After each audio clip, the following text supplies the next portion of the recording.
Oke, selamat pagi buat teman-teman Digital Evangelism Movement. Sekarang saya sudah hafal nama channel kita yang baru.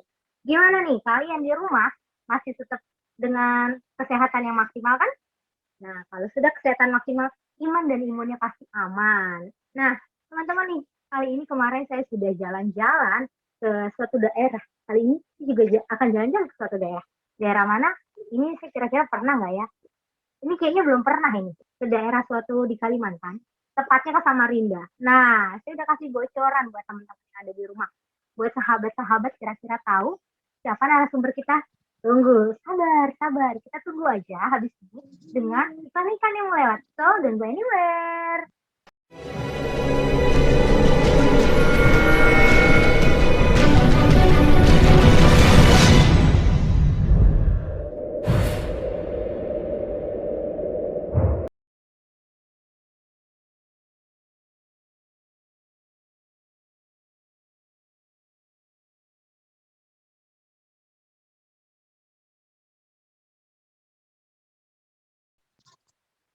Oke, kembali lagi dengan saya, Vina, di acara kita, Q&A bersama narasumber kita, yang kali ini beliau ganteng ya. Saya maksudnya gantengnya itu menurut keluarganya, bukan menurut saya. Nanti saya diomelin lagi. Dan di eranya dia, ini menarik ini. Tuh, sudah dengar kan suara ketawa siapa kira-kira? Nah, tapi nanti saya masih rahasiakan. Saya mau menyapa dulu buat teman-teman yang ada di rumah. Kita sudah episode keberapa ini? Please, ayo, jangan cuma kalian mau mewawancari seseorang, mau tahu tentang biodatanya seseorang, tapi kalian sampai sekarang belum like, comment, subscribe. Please dong, jangan lupa like, comment, and subscribe channel kita. Biar apapun yang kita upload terbaru masuk di notifikasi kalian. Dan kalian jadi orang yang pertama yang suka disebarkan oleh iman-iman dan suka disebarkan oleh sukacita bersama kami. Oke? Nah, kali ini saya mau menyapa narasumber kita. Beliau dari Samarinda, tadi sudah ada ketawa-ketawanya tuh. Kira-kira siapa? Langsung aja saya mau panggil. Halo, Pastor Safri Pardede. Saya takut salah ngomong. Halo, Halo, Pastor. halo, Halo, halo. Pastor ini lagi di Sungai Kapuas tadi ya? Dibilang, Mahakam ya? Sungai Mahakam, ya. Iya, Sungai Mahakam lagi ada acara luar biasa tuh. Kita suka sekali untuk menghubungi beliau nih. Tapi di sela-sela waktunya dia mau untuk collab di acara channel kita ini, teman-teman. Nah, nih Pastor, langsung aja kita ke pertanyaan nih, Pastor. Ini pertanyaan yang paling sering ditanyakan dan itu menjadi pertanyaan juru kunci di sini, Pastor. Pernah nggak nih, Pastor, seorang, seorang Safri Pardede, kepikiran nggak untuk jadi pendeta pada akhirnya? Apakah memang cita-cita atau memang kejebur atau apa nih? Boleh dong. Oke, baik, makasih. Jadi saya sebenarnya kalau jujur aja ya, karena kita ini adalah keluarga yang di bawah golongan kurang mampu pada waktu itu. Saya waktu itu kan tamat tahun 1991 ya dari SMA, dan bagi orang Batak, apalagi di kampung saya, kebetulan saya dari Balige, itu rasanya risih kalau kita itu sudah 2 minggu di kampung dililit orang seperti tidak pergi kemana-mana itu ya. Jadi saya terdorong juga untuk berangkat seperti teman-teman yang lain untuk merantau. Tapi saya nggak tahu kemana, hanya ada tujuan waktu itu ke Jakarta, dan sepertinya perasaan saya juga kalau berjuang di Jakarta dengan keberadaan saya hanya tamat SMA itu akan banyak tantangan. Ya. Jadi malam itu besoknya saya contohnya mau berangkat, malamnya itu saya berdua di belakang rumah saya. Saya katakan, Tuhan, saya mau merantau besok ke Jakarta. Dan saya tidak tahu apa yang terjadi dengan saya. Tetapi pada saat ini saya mau serahkan hidup saya kepada Tuhan. Kalaupun seandainya saya dipakai Tuhan seturut dari kehendak-Mu, biarlah Engkau pakai saya. Itulah yang memotivasi saya ketika saya pada saat waktu itu saya ada di Bogor lah. Jadi ada teman waktu itu ngajak saya untuk jadi penginjil literatur di Jakarta. Diajak saya, ayolah penginjil literatur katanya. Saya katakan waktu itu mikir-mikir. Waktu itu hari Sabat, ya disampaikannya. Saya mikir-mikir dulu. Malam Minggu saya merenungin, yang saya renungkan itu yaitu apa yang saya pernah doakan di kampus sebelum saya berangkat. Apakah ini tandanya bahwa Tuhan akan panggil saya dalam pekerjaan ini? Itulah saya tanya waktu itu. Kalau memang ini Tuhan, ya saya siap. Dan mulai saat itulah saya jadi penginjil literatur, tepatnya itu di tahun 2003. Ya, 2003. Sorry, 93. 93 saya masuk jadi penginjil literatur Jakarta. Waktu itu direkturnya itu masih pendeta Lubis di Uni, lalu kemudian di ABC-nya di Kompres DKI waktu itu masih pendeta Master Stompul. Ya, disitulah saya masuk jadi penginjil literatur. Ada teman saya juga berapa, 3 kami sebenarnya, tapi ada satu lagi, dua-duanya pendeta juga. Pada saat saya jadi penginjil literatur ini, ada yang memotivasi saya. Ya, ini ada pendeta, tapi saya sudah lupa nama pendeta itu. Dia waktu kami di kantor MT Haryono waktu itu masih di situ dulu Kompres DKI kantornya. Cocoknya kau jadi pendeta katanya gitu. Apa sih? Nah, itu kan. Tapi karena saya orangnya gitu, kalau ada orang nanya-nanya contoh cocok-cocok itu, saya sering suka renungkan apa betul apa ini. Karena sesuai juga dengan apa yang sudah saya doakan waktu itu. Dan mulai sejak itu saya memutuskan saya akan coba dulu untuk membuat hati saya untuk bisa jadi pendeta, artinya untuk tertarik. Dan termasuklah di situ saya mulai mencari sponsor di Jakarta waktu itu. Dan tahun 94 waktu itu saya coba ke Unai ambil kependetaan. Waktu itu kan di Siantar ada masih S3 D3 waktu itu kependetaan. Jadi waktu itu pendeta Sony Situmorang ada berapa, mereka lanjut ke Unai. Jadi saya ketemu dengan mereka, kebetulan satu angkatannya itu ada teman saya, satu umur saya. Mendaftarlah di Unai, tapi gagal karena saya punya uang hanya 600.000. Jadi saya diusir dari Unai. Artinya nggak bisa masuk. Nah, sejak saat itulah agak sedikit kecewa sebenarnya dengan apa yang sudah saya doakan itu. Namun di tahun 96 waktu itu ada keluarga saya, kalau kalian kenal itu pendeta Aji Pardiri waktu itu almarhum. Dia waktu itu sudah meninggal istrinya, tapi istri kedua itu adalah guru penggabean dari Bandung. Dia katakan karena mereka ke Bandung waktu itu, saya pernah bilang sama dia saya ingin jadi pendeta, saya bilang berdoalah. Nah, itu katanya dia kan. Jadi waktu itu dia telepon saya mereka mau ke Bandung, jadi jaga rumah mereka di Bintaro. Lalu malam sorenya waktu itu pada hari Jumat saya pergi, lalu saya sampaikan lah saya mau, kebetulan dia inang muda saya, bilang gini, inang muda ya itulah saya mau jadi pendeta. Pada waktu itu juga ada mahasiswa dari Siantar kependetaan menjual buku, dan sebelumnya hari Jumat ini dia ke kantornya inang muda saya ini. Dia bilang enak, bagus di Siantar. Inang muda saya sebenarnya saya suruh ambil jurusan ekonomi karena waktu itu ada dosen dari Unai pindah ke Siantar, bagus katanya. Tapi hati saya melawan waktu itu. Cuma karena pikir saya gini, karena saya kan ada berapa orang yang sudah janji untuk sponsor, ya nggak apa-apa lah, kuturut katakan aja iya. Tapi nanti di Siantar saya akan ambil jurusan kependetaan, nah, gitu kan. Ya, jadi pada waktu itu saya telepon teman saya, lalu kami pergi jual buku ke Menteng, ya ada gereja kita di Menteng kan, dan ada supir marga menurung, supirnya orang Advent ngantar anak-anak di sekolah. Kebetulan saya kenal dia. Saya tanya sama dia, saya mau sekolah kependetaan, tapi Siantar, saya bilang gitu kan. Lalu dia bilang, tapi saya masih kurang, ada sponsor saya ada, cuma dia hanya bayar 1 juta, saya bilang gitu kan. Oh, kamu pergi aja ke sini, katanya. Ada namanya Johnson Sihombing, dia dulu kerja di si Bob Hasan, jadi perkayuan dulu kan, tapi sekarang ini perusahaan sudah tutup. Kamu pergi aja sih. Lalu dikasihnya saya kartu namanya. Saya pergi, dia kantornya itu di Tanah Abang.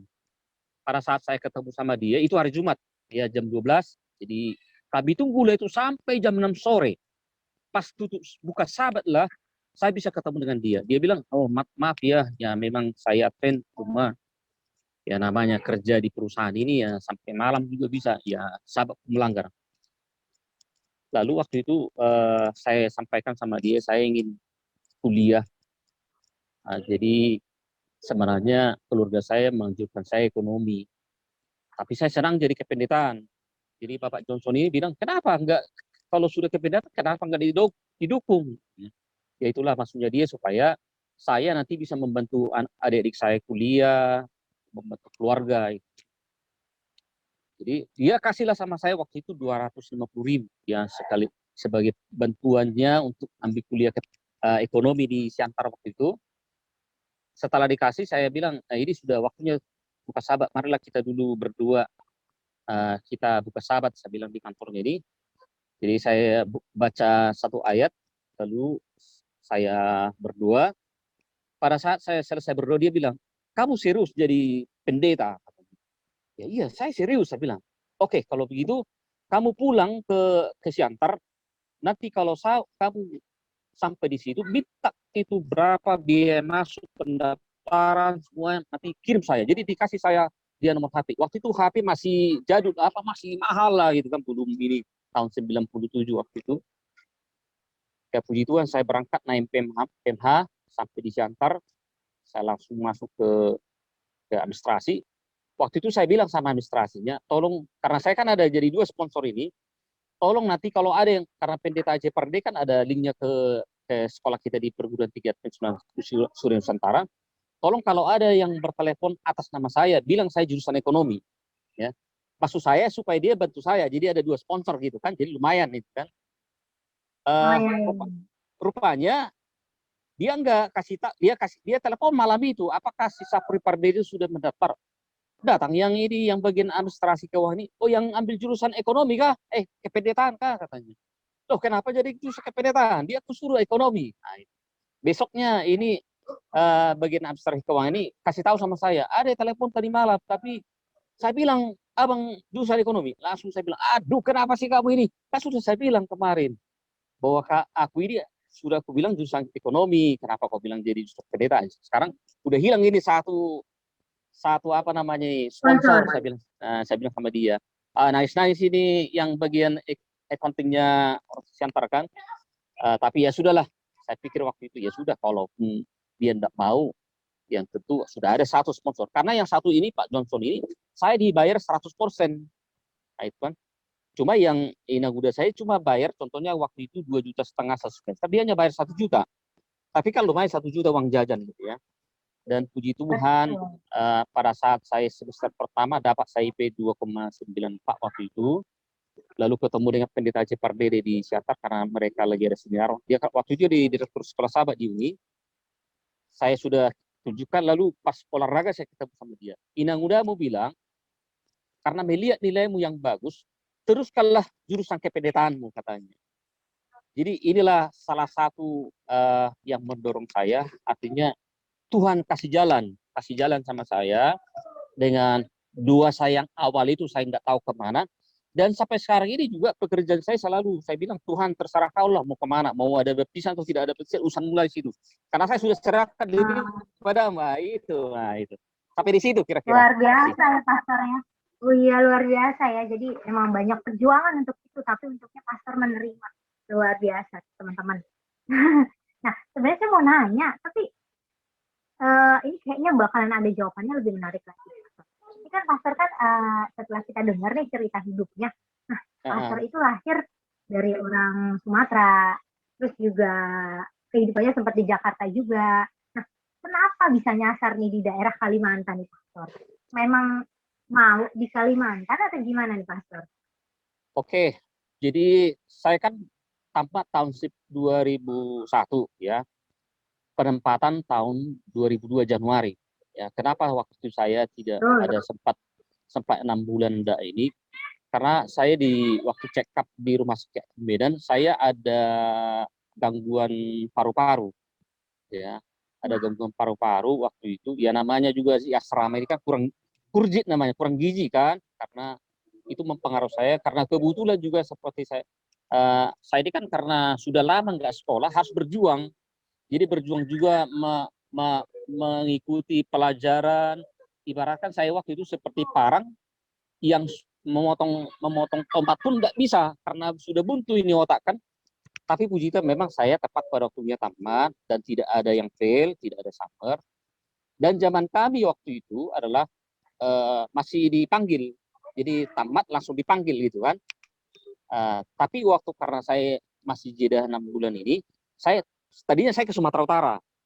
Tapi karena ada informasi kan ke Sumatera Utara lebih cepat, jadi saya nggak diterima karena menunggu kesehatan. Di tahun 2000, bukan, di tahun 98 saya pernah jual buku di Batam. Saya berjual buku di Batam. Ada ketertarikan saya dengan lokasi Sumatera Tengah ya, Batam Sumatera Tengah.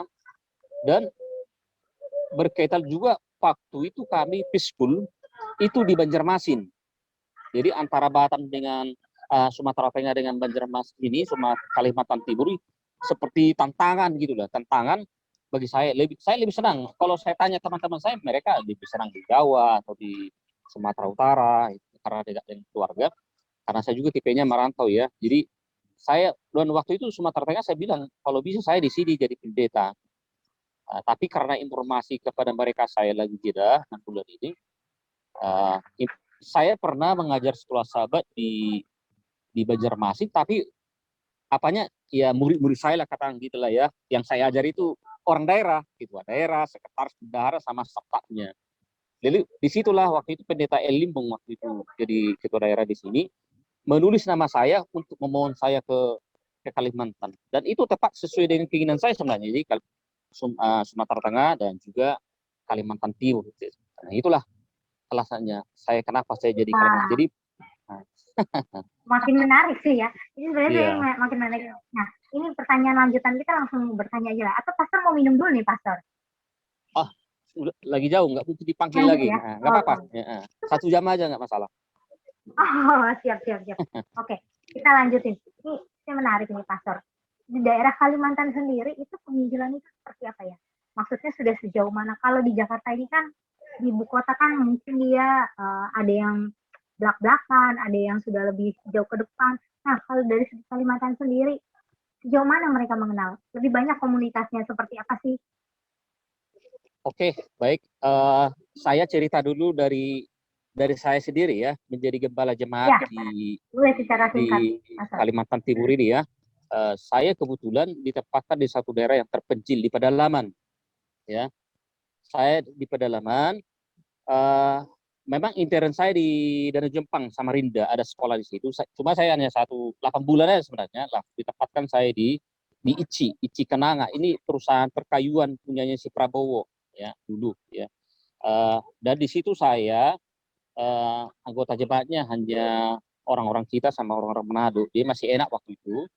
Tapi setelah tahun 2005 saya menikah waktu itu, lalu kami pindah ke Palangkaraya. Dari Palangkaraya ini sekitar 33 kilometer, namanya Desa Sigohong.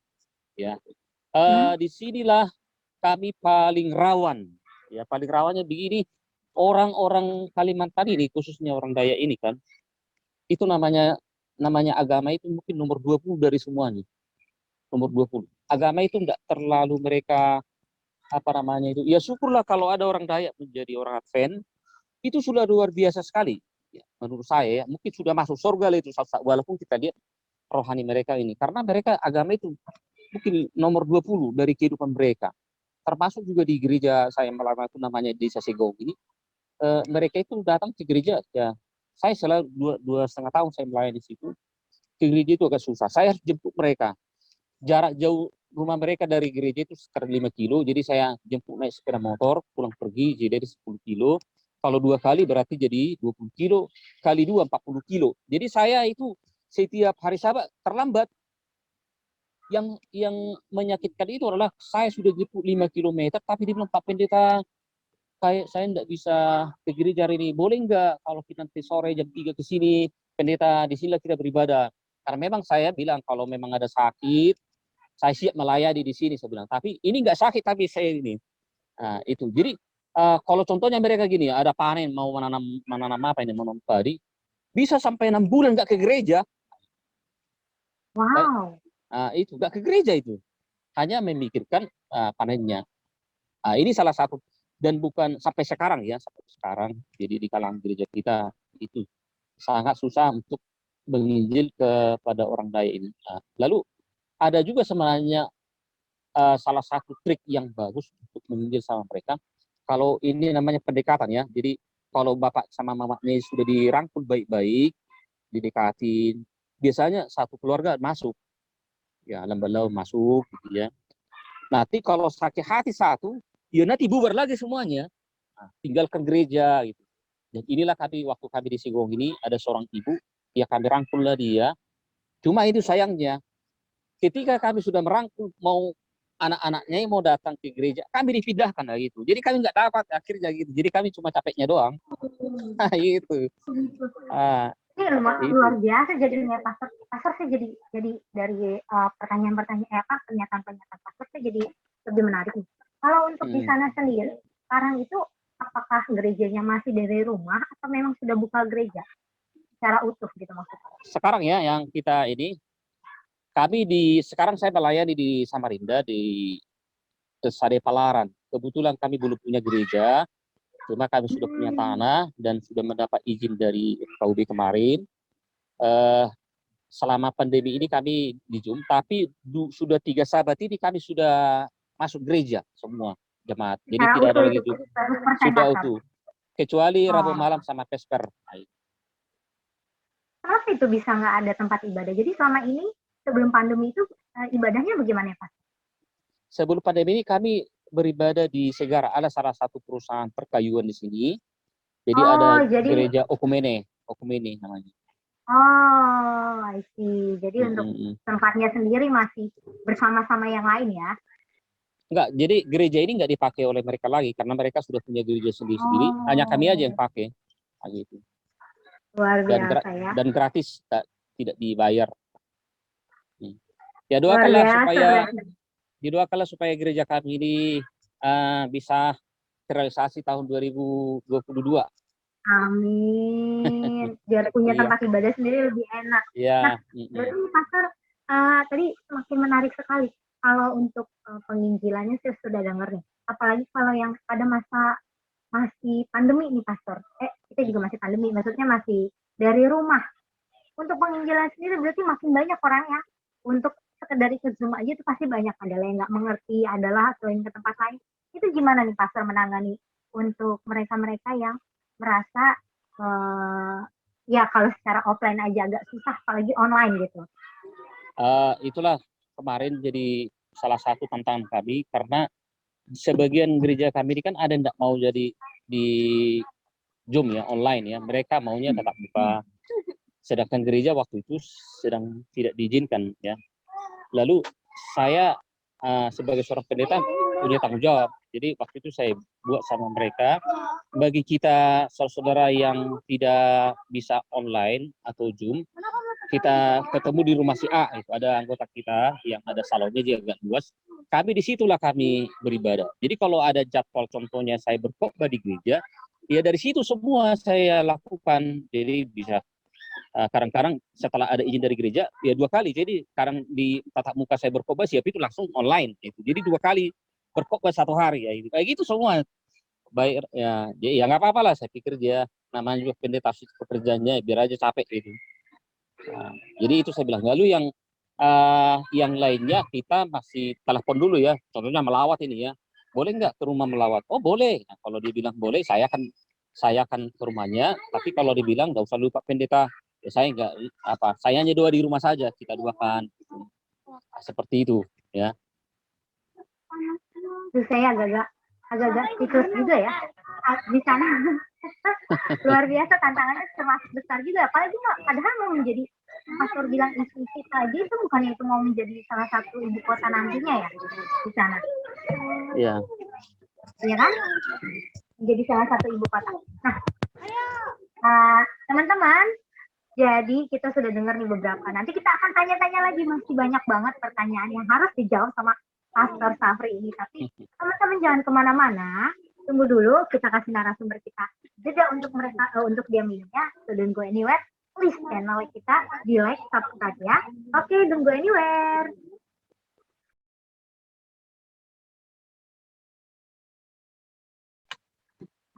Oke, kembali lagi bersama saya Vina di acara kita Q&A bersama Pastor Safri. Hari ini saya diajak jalan-jalan ke Samarinda. Oke, kita kembali lagi nih ke Pastor Safri. Halo Pastor. Halo. Ya, mantap sekali. Nah, ini Pastor tadi sudah berbicara nih mengenai pastor dan pelayanan dan penginjilan besarnya di sana. Pastor, saya mau nanya nih, kalau untuk apa saya bilang? Bukan baptisan sih. Saya bilangnya kalau untuk perkembangan Advent sendiri lah, nggak usah Kristennya. Perkembangan Advent sendiri di sana itu sebanyak apa? Atau hambatannya apa sih untuk tahu orang-orang itu tentang Advent itu? Soalnya tadi Pastor bilang soal ada satu suku ya Pastor, kita nggak usah sebutin, ada satu suku yang agak susah untuk menerima itu gitu. Gimana itu Pastor menanggapinya? Kalau kita kan di sini banyak pendatang ya, dari Sumatera, dari Manado, ya Indonesia Barat, Indonesia Timur. Kalau anggota-anggota jemaat kita yang sudah Advent ya, maksudnya kalau bahasa ini Advent dari sejak perut katanya, baik-baik jadi semua di sini baik-baik ya. Jadi cuma tantangannya mereka bekerja ya, bekerja itu karena mereka ini kan tambang semua di sini. Saya pada umumnya yang saya pelayanan itu banyak kan di kerja hari Sabat, kecuali di lokasi sekarang saya di Palaran ini ya. Kalau mereka ini rata-rata semua libur Sabat karena bekerja di pegawai. Tapi dulu saya itu kerja hari Sabat karena ya pakai shift dia, pakai shift ya. Tapi satu yang saya lihat dari mereka dengan masalah rohani ini ya, melanggar ini, justru itu jadi tantangan. Nanti maksudnya jadi baik orangnya. Jadi saya kadang bilang ini, Pak Pendeta, saya ini kan melanggar Sabat, kerja hari Sabat. Oh nggak apa-apa, saya bilang gitu. Saya bilang, oh nggak boleh begitu. Nggak apa, biarlah itu dosamu. Hanya satu dosamu daripada saya 200 dosa saya. Jadi kamu masuk surga hanya satu dosa, saya banyak, saya bilang gitu. Dan akhirnya mereka semangat juga jadi aktif ke gereja. Maksud saya di situ bagaimana orang anggota-anggota yang melanggar ini tetap setia di gereja. Puji Tuhan, perpuluhan mereka tercapai, kami perpadunya, kasih mereka juga di dalam pelayanan. Dan sebagian oleh karena perjuangan mereka, ada sebagian sudah libur Sabat. Ada sebagian mereka sudah libur Sabat. Ya, itu. Lalu yang masalah tadi yang saya bilang satu suku ini, kami lebih banyak komunikasi pendekatan. Ya, karena inilah kan namanya pelayanan itu, gembala jemaat itu adalah pelayanan. Jadi pelayanan artinya ya bisa mereka juga lemah, bisa mereka kuat, bisa mereka juga seperti mereka itu lau-lau, ya kita harus layani dengan baik. Berarti tantangannya sebenarnya pendekatannya pastor lebih menguatkan orang-orang yang aktif di sana ya. Itu luar biasa karena memang benar ya, orang aktif di sana tuh lebih banyak mereka merantau untuk bekerja. Wah, benar itu satu kuncinya. Nah, pastor sih tertarik nih kita kalau untuk ke flashback nih pastor. Dari kisah hidupnya pastor tadi banyak banget tantangan ya. Banyak banget pergumulannya. Mau dong pastor kasih satu statement, ini belum masuk ke statement ya pastor. Mau kasih satu apa sih yang ngebuat pastor itu bisa bertahan di titik terendah pastor? Ya karena komitmen itu tadi dua yang saya pada saat saya berangkat merantau itu, saya sudah katakan, Tuhan, saya tidak tahu apa yang terjadi dengan saya, tapi kalau memang Tuhan pakai saya sesuai kehendak-Mu, saya mau. Nah, itu aja. Walaupun sebenarnya tantangannya banyak ya. Waduh, memang pendeta di sini tantangannya banyak ya. Jadi saya pernah melayani disuruh orang, pendeta ada jiwa di sana, ada anggota kita sudah lama nggak dilayani.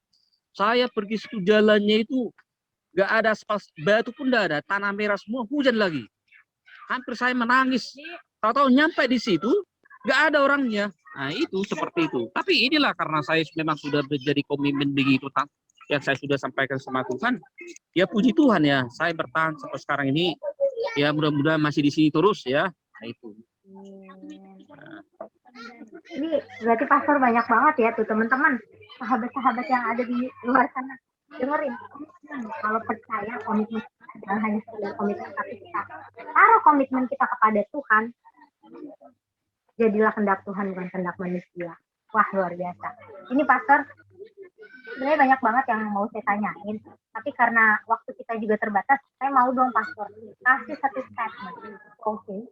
Sebagai semangat juga buat teman-teman khususnya anak-anak muda nih, karena pastor banyak banget tadi kan untuk menghadapi orang-orang yang pindah merantau atau kerja di sana, Nah, boleh dong kasih masukan nih pastor buat orang-orang muda yang walaupun mereka di rumah tetap mau melayani dan tetap yang namanya iman itu tidak boleh mati dimanapun mereka berada. Boleh dong pastor. Oke, baik. Untuk teman-teman saya orang-orang muda, dimanapun Anda berada saat ini, satu hal jadi nasihat ataupun saran yang bisa saya sampaikan kepada kita. Yang pertama, jangan pernah membeda-bedakan orang. Ya, membeda-bedakan orang, siapapun dia, bagaimana orangnya, dan yang saya maksud itu harus tertanam dalam hati, jangan cuma di muka saja, tapi dalam hati. Ketika kita ada sikap seperti itu, maka kita akan gampang untuk berbicara, berkomunikasi dengan tulus, dan orang-orang yang kita jumpai itu juga nanti senang kalau kita berbicara, karena memang kita tidak membedakan dia, jadi hati kita pun menyatu dengan dia. Jadi ini satu hal dalam konteks penginjilan juga, memotivasi orang dalam lagi susah semua, apalagi di masa pandemi ini, perlu kita ini, ya. Sekarang sering kita hanya bicara, baik-baiklah kamu, tapi sebenarnya itu hanya mulut, tapi hati tidak. Tapi mari kita rubah hati ini, harus bisa menganggap mereka itu saudara kita, keluarga kita. Ya memang artinya pernah juga kita mengalami seperti itu, ya harus kita buat juga itu kepada mereka. Kira-kira begitu yang bisa saya sampaikan. Makasih. Benar pastor. Ya. Aku jadi ngerasa tertampar nih sama statement pastor. Kadang orang lebih banyak untuk menerima, tapi tidak menerimanya tidak secara dengan hati, jadi susah untuk melakukannya. Tuh, sahabat-sahabat tolong di highlight. Kalian harus bisa menerima, kalian harus bisa komitmen itu tidak hanya sampai pada di hati kalian. Wah, ini luar biasa. Satu pertanyaan terakhir, pastor. Ini satu-satu terakhir terus nih. Orang penasaran nih. Iya, penasaran. Seorang pastor sapi. Ini seorang pastor. Jangan lupa. Jadi akhir kata sampai di sini. Acara kita, semoga acara ini menguatkan. Mohon maaf apabila ada salah-salah kata dari kami. Biarlah itu menjadi milik kami aja. Yang baik boleh kalian sebarkan ke seluruh bumi. Untuk supaya kita itu selalu ada. Dan buat pendeta yang di luar sana, tunggu invitation dari kami. Pendeta senior, pendeta muda, tunggu invitation dari kami. Kami rindu untuk mendengar share dari kalian semua.